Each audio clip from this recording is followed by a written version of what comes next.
मेहनत का फल। सफलता प्राप्त करने के लिए मेहनत करनी पड़ती है।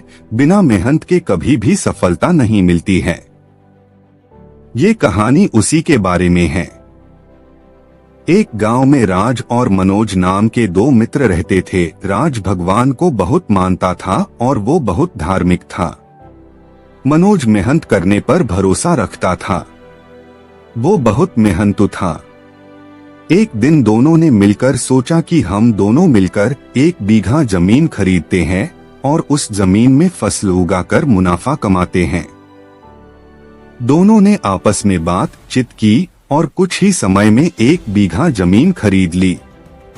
मनोज तो खेत में बहुत मेहनत करता था, किंतु राज कुछ भी काम नहीं करता था और वो हर वक्त मंदिर में बैठा रहता था।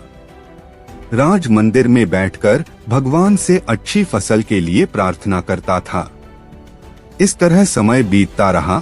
मनोज बहुत मेहनत करता रहा और राज बिना कुछ काम किए मंदिर में बैठकर भगवान से प्रार्थना करता रहा। एक दिन खेत की फसल पककर तैयार हो गई। राज और मनोज दोनों ने बाजार में जाकर इसे बेच दिया और उन दोनों को इसके अच्छे पैसे भी मिले।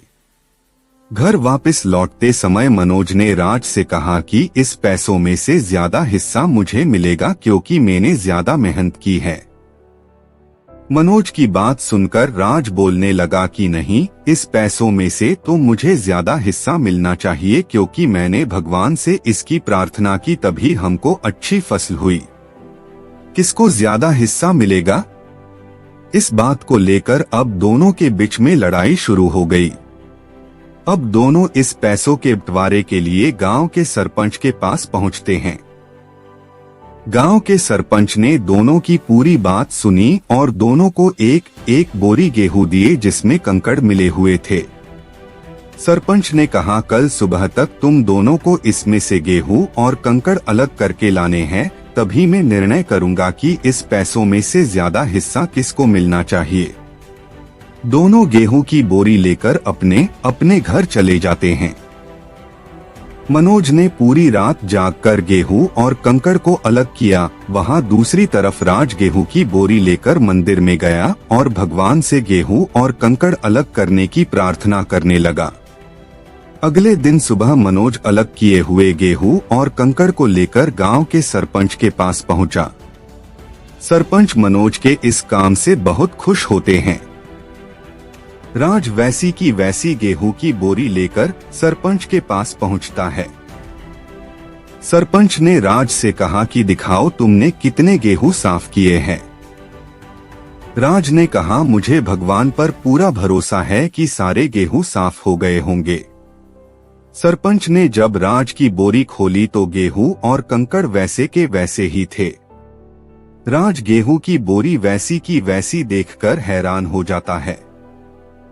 सरपंच राज को समझाते हुए कहते हैं कि भगवान भी उसी की मदद करते हैं जो मेहनत करता हो। सरपंच ने पैसों का ज्यादा हिस्सा मनोज को दे दिया। इस घटना के बाद राज भी मनोज की तरह खेत में मेहनत करने लगा और दूसरी बार उनकी फसल पहले से भी अच्छी हुई।